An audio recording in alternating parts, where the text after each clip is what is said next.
Mursalin Sayyidina Muhammadin wa ala alihi wa ashabihi ajmain amma ba'du. Pertama-tama saya ucapkan terima kasih kepada Bapak dosen pengampu mata kuliah Bimbingan Konseling Industri yang terhormat Bapak Sugandi Miharja SAG MPD PhD. Saya ucapkan terima kasih juga kepada penanggung jawab mata kuliah Bimbingan Konseling Industri Teh Putri Maulida Kamila. Dan juga saya sampaikan terima kasih kepada teman-teman BKI 7D yang sangat antusias untuk menerima dan menuntut ilmu pada hari ini. Perkenalkan, kami dari kelompok 1 yang terdiri dari Saudara Ramadan, Saudara Resa Rizkita Andriani, Saudari Resti Septia, dan saya sendiri Silvi Amalia Sarah yang akan menyampaikan materi yang berjudul Pengantar Bimbingan Konseling Islam pada Sektor Industri. Sebelum menerima materi dari pemateri yang luar biasa pada hari ini, izinkan saya membuka dan membacakan satu ayat yang relevan dengan materi pada hari ini. Masyarakat industri yang religius bersumber dari misi utama kerasulan tentunya Nabi Muhammad SAW, yaitu menyeru kepada kehidupan yang penuh nikmat, memberikan rahmat dan kebaikan kepada seluruh umat manusia dan alam semesta. Sesuai dengan ayat 6-7 surat Al-Fatihah. A'udzu billahi minasyaitonir rajim. Bismillahirrahmanirrahim. Ihdinas syiratal mustaqim. Syiratal ladzina an'amta 'alaihim ghairil maghdubi 'alaihim waladdallin. Shadaqallahul azim, yang artinya tunjukilah kami jalan yang lurus, yaitu jalan orang-orang yang telah Engkau beri nikmat kepada mereka, bukan sih. Di sini ada 7 langkah dalam proses konseling industri. Pada dasarnya proses konseling dalam konseling industri sama dengan konseling umum. Namun di sini ada beberapa langkah sebelum melaksanakan proses konseling. Yang pertama yaitu bagaimana konselor mempertimbangkan terlebih dahulu berapa kali konseling diperlukan, kemudian berapa besar intensitas pembicaraan, kemudian berapa sih kekuatan tingkat kesiapan dari karyawan tersebut. Kemudian yang harus dipersiapkan sebelum melaksanakan konseling industri, yang kedua itu memperjelas alasan mengapa seorang konselor itu melakukan konseling dan apa sih sasaran dilaksanakan konselingnya juga. Yang ketiga yaitu melakukan evaluasi terhadap sasaran pekerjaan dan prestasi yang sudah dicapai karyawan. Jadi memang di sini seorang konselornya dikhususkan pada sebuah perusahaan gitu ya. Yang keempat yaitu memberitahu karyawan tentang jadwal dan tempat pelaksanaan konseling. Dan biasanya setiap konseling proses konseling itu dilaksanakan sebanyak 30 menit. Selama 30 menit. Oke, terus yang kelima yaitu tidak ada gangguan yang mana dapat menciptakan suasana yang kurang akrab dalam proses konseling. Kemudian yang keenam, seorang konselor harus mencatat hal-hal yang akan dibicarakan dalam proses konseling. Dan yang terakhir yaitu seorang konselor mencatat hasil pembicaraan dan rencana tindak lanjut dari proses konseling yang telah dilaksanakan. Nah, di sini ada 7 langkah dalam bimbingan konseling industri. Yang pertama yaitu tahapan menyatakan kepedulian dan membentuk kebutuhan akan bantuan. Di sini, ini adalah merupakan langkah pertama yang mana seorang konselor harus memberikan kepedulian terhadap masalah-masalah yang dihadapi seorang klien atau karyawan. Baik itu dari permasalahan yang timbul dari internal maupun eksternal dirinya gitu ya. Karena dengan kepedulian dan perhatian seorang konselor akan membuat dan membentuk rasa semangat dan keseriusan seorang konseling untuk menyelesaikan masalahnya. Sehingga setelah timbul seperti itu, kemudian konselor menjelaskan kepada seorang klien bahwa memang seorang klien ini perlu membentuk bantuan untuk menyelesaikan masalahnya, sehingga karyawan atau klien di sini bersedia masuk dan terikat dalam proses konseling industri. Kemudian yang kedua yaitu membentuk hubungan, di mana di sini karyawan dan konselor mulai bercirikan kepada kepercayaan, kemudian keyakinan yang tentunya didasari atas keterbukaan dan kejujuran antara dua subjek, antara konselor dan konseling. Kemudian yang ketiga yaitu menentukan tujuan dan eksplorasi pilihan. Nah, dalam langkah ini mulai dilakukan pembahasan masalah dengan melakukan diskusi dengan karyawan untuk mengeksplorasi tujuan dari konseling yang nantinya dapat menyelesaikan masalah yang sedang dihadapi oleh klien. Yang keempat yaitu menangani masalah. Di sini konselor berusaha untuk dapat menentukan prioritas masalah karyawan yang harus ditangani, sehingga di sini seorang konselor dapat mengarahkan karyawan untuk benar-benar mengungkapkan masalahnya dan bersedia berdiskusi untuk memecahkannya. Kemudian yang selanjutnya yaitu menumbuhkan kesadaran. Di sini seorang konselor harus mampu menumbuhkan kesadaran pada karyawan agar karyawan memang benar-benar mengetahui dengan jelas apa sih masalah yang sedang dihadapi. Kemudian di sini perlu diingat konselor hanya mengarahkan, konselor berusaha mengarahkan karyawan untuk mendapatkan insight atau understanding kepada karyawan, sehingga karyawan itu memahami apa yang sedang dialami, permasalahan apa yang sedang dialami, kemudian apa sih yang harus dilakukan oleh seorang konselor tersebut untuk menghadapi yang sedang dihadapi. Itu. Kemudian merencanakan cara bertindak. Nah, setelah mendapatkan insight, kemudian seorang konselor harus memberikan beberapa pilihan dalam melakukan sebuah tindakannya, karena tidak sedikit seorang konselor yang merasa ragu untuk apa sih tindakan yang harus saya lakukan seperti itu. Kemudian langkah yang terakhir yaitu menilai hasil dan mengakhiri konseling. Nah, di sini adalah langkah yang terakhir untuk melihat keberhasilan jalannya konseling berdasarkan sejauh mana sih klien itu mencapai tujuan konseling yang hendak dicapai. Nah, dan perlu diingat keputusan untuk mengakhiri konseling atau menghentikan konseling merupakan keputusan bersama antara konseli dan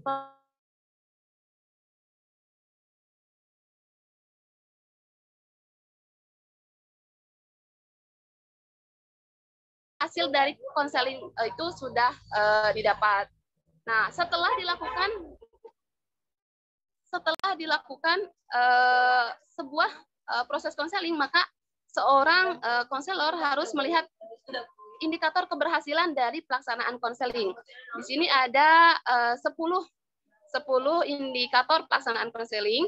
Yang pertama yaitu memperlakukan karyawan dengan hangat dan ramah, karena seorang konselor attitude itu sangat diperlukan. Kemudian tidak lupa juga menggunakan bahasa tubuh, kemudian kontak mata dan menatap wajah klien. Kemudian yang kedua, menjelaskan maksud dan tujuan pertemuan dari konseling tersebut. Yang ketiga, bertanya dengan pertanyaan terbuka tentang hal-hal yang sedang dirasakan dan dipikirkan oleh karyawan. Kemudian yang keempat, mendorong karyawan untuk mengungkapkan alternatif pemecahan masalah yang dia sedang hadapi. Gitu. Kemudian yang kelima, berusaha menggali pendapat karyawan tentang konsekuensi dan alternatif pemecahan masalah yang disampaikan. Kemudian yang keenam, menghindari mengemukakan pandangan, namun tetap memberikan tambahan informasi yang akan membantu klien dalam mengambil keputusan. Yang ketujuh, memperlihatkan empati dan menunjukkan kepercayaan terhadap kemampuan seorang klien atau karyawan dalam mengatasi masalah yang sedang dihadapinya. Kemudian yang delapan, jangan lupa memberikan dukungan mental atau sumber daya seperlunya. Kemudian yang sembilan, konselor harus meneruskan kepada ahlinya apabila masalah yang dihadapi tidak bisa diatasi oleh sendiri. Yang terakhir, indikator keberhasilannya itu membuat catatan rangkuman pertemuan dan hal-hal yang dibicarakan pada akhir pertemuan untuk klarifikasi dan kesepakatan mengenai rencana tindak lanjut. Untuk selanjutnya, teori-teori relevan. Teori-teori apa saja sih yang relevan dalam proses bimbingan konseling industri? Di sini ada tiga teori yang berkaitan satu sama lain. Yang pertama yaitu teori dan konseling, yang mana di sini teori memberikan dasar-dasar dalam pemahaman teknik bimbingan dan konseling. Kemudian ada teori psikologi, yang mana di sini membantu dalam proses asesmen perilaku. Dan yang ketiga yaitu ada teori perilaku organisasi yang terpaut kuat dengan manajemen sumber daya manusia. Mungkin itu yang dapat saya sampaikan mengenai langkah-langkah konseling industri dan teori yang relevan. Oke, dilanjutkan mungkin kepada sesi kedua, yaitu sesi tanya jawab. Jika ada yang memang ingin bertanya atau memberikan tambahan atau sanggahan, dipersilahkan untuk satu orang saja dikarenakan waktu sudah melebihi batas seperti itu.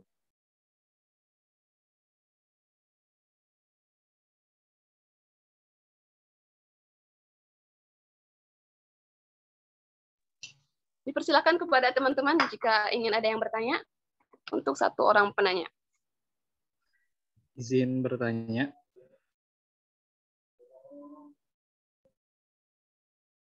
Iya, silakan. Baik, Bismillahirrahmanirrahim.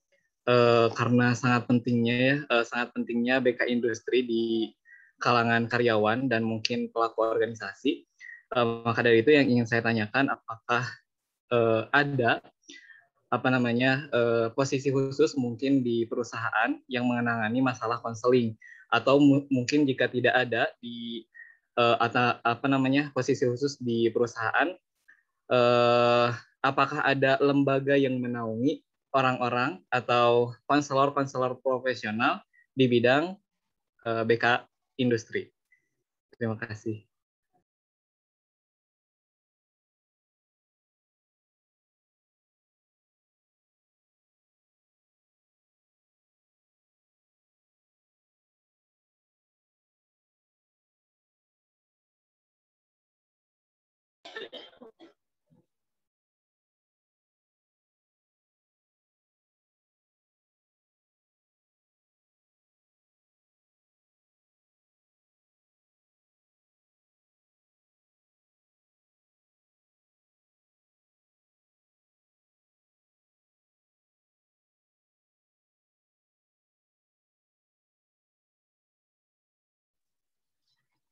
Oke, terima kasih kepada Saudara Reza yang telah menyampaikan pertanyaan. Jika dari teman-teman ada yang ingin menjawab pertanyaan dari Saudara Reza, dipersilahkan sambil menunggu kelompok 1 menjawab seperti itu.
Oke, dipersilakan kepada Saudari Resti dan kelompok 1 yang ingin menjawab pertanyaan dari Saudara Riza.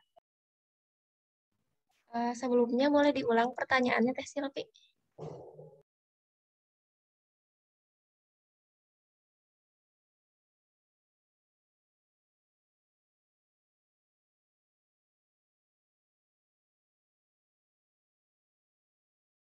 Teh Silvi, boleh diulang pertanyaannya, diperjelas lagi.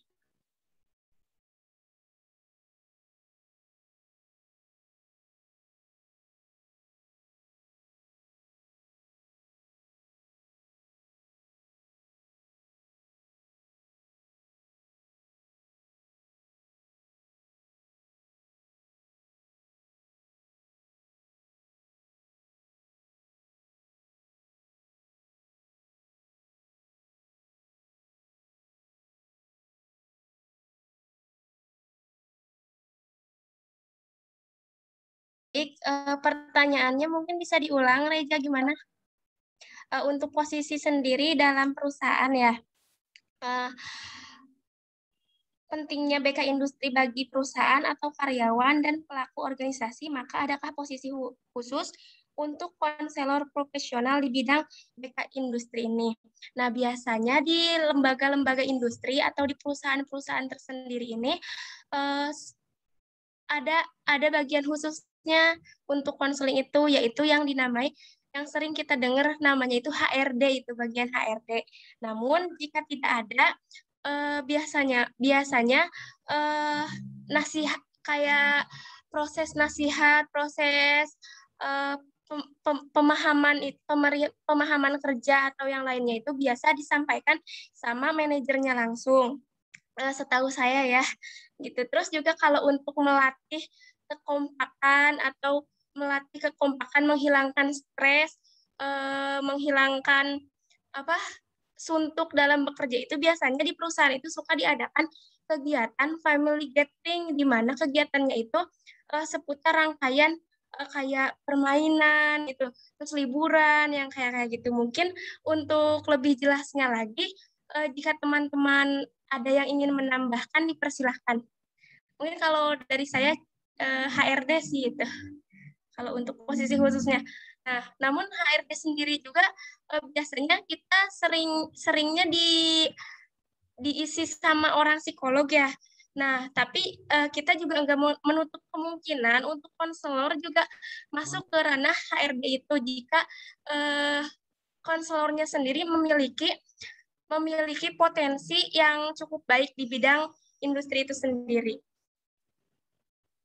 Terima kasih. Silakan yang lainnya. Barangkali ada yang ingin berpendapat.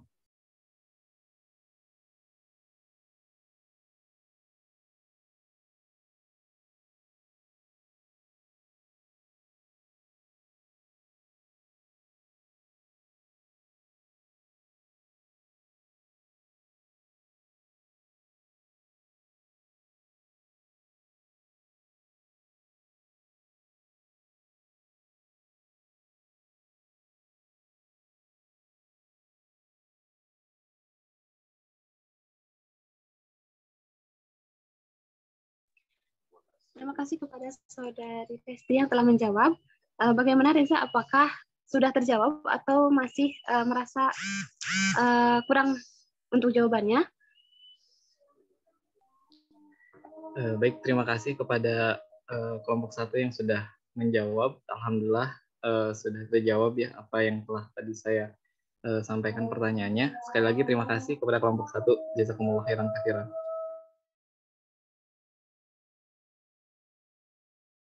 Alhamdulillahirrabbilalamin. Pertanyaan dan dari Saudara Reza sudah terjawab oleh Saudari Resti.